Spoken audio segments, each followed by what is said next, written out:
Verişimizin birinci konağı İran İslam Respublikası'nın Xarici İşler Naziri Hüseyin Emir Abdullahyan idi. Düzdür, hamı çok güzel bir ki İran 30 ildir bizimle oyun oynuyor ama bu şovda ilk defedir. Gelin karşılayaq. Yaxşısınız, Yaxşı. yaxşı varsınız. Siz necəsiz? Sağ olasınız, sağ olasınız. Ağayı Fatih sizi İran'da söyürler. Niye söyürlər? Çok söyürler sizi İran'da. Axı niye söyürlər? Söyürler yani söyürler. Sevirlər. Təşəkkür edirəm. Çox sağ ol. Xoş. Cənab Nazir, Bəli. nə işlə məşğulsuz? Mən İranın xarici işləri ilə məşğulam ağa. Yox, gəlin vurğunu belə düz vurum. Siz ümumiyyətlə bilirsiniz nə işlə məşğulsuz? Bəli ağa, mən işimi xətmən bilirəm. Laf yaxşı. Elə isə bizim şovda iştirak etməyə hazır mısınız? Sağ olasınız. Yəni bəli. Sağ olasınız. Onda milyonların şovusu sizin üçün başladı. Sağ olasınız. İlk sual və 10 manat. Hə.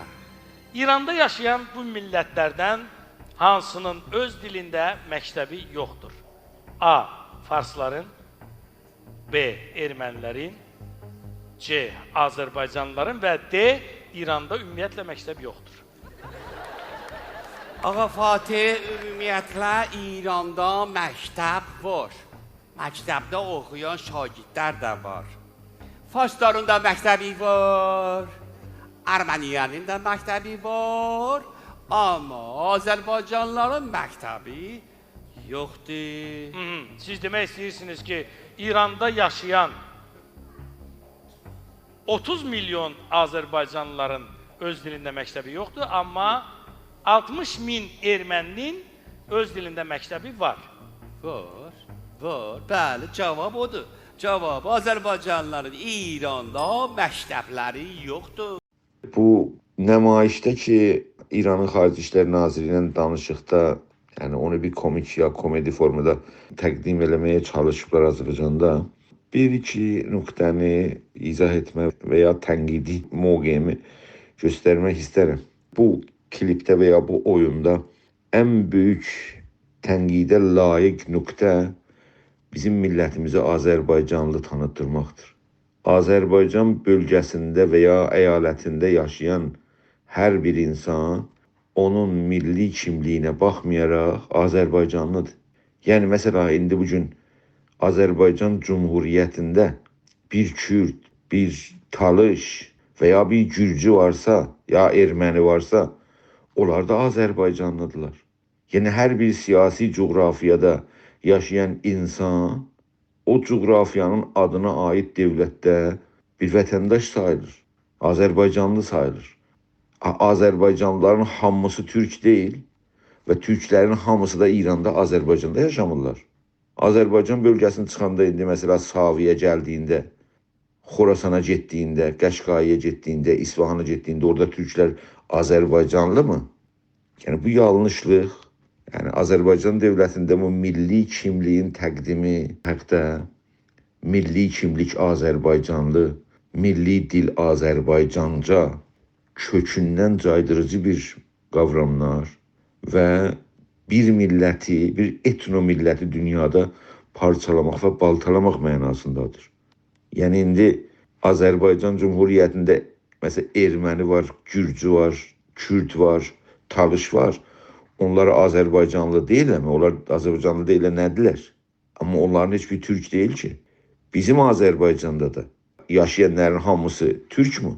Erməni var Azərbaycanda, Talış var Azərbaycanda, Güney Azərbaycanda. O bölgələrdə olan Gilək var, Kürd var Azərbaycanda. Azərbaycan topraklarında yaşayan insanların hamısı Azərbaycanlılar, amma hamısı türk deyirlər. Və türklər İranda hamısı Azərbaycanlı deyirlər. Ona görə bu çox ciddi bir tənqidə layiq bir şeydir bunların siyasətlərində və oyunlarında və hər yerdə Azərbaycanda və bu sıçrayıb bizim Azərbaycanda yavaş-yavaş türk sözü yavaş-yavaş meydandan çıxıb millətimizin kimliyi, milli kimliyi Azərbaycanlı və milli dilimizin adı Azərbaycanca kimi təqdim olur.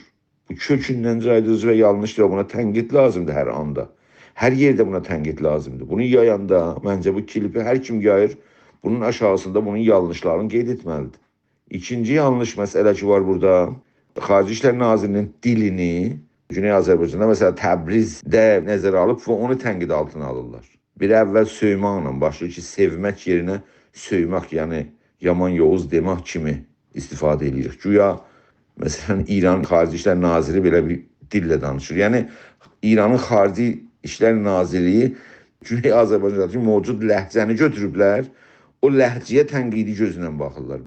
Yəni Güney Azərbaycanda danışılan dil İranın Xarici İşlər Nazirliyinə nə dəxli var? Nə dəxli var? Yəni burada Güney Azərbaycanda danışan dil şivəsini lağa salıblar.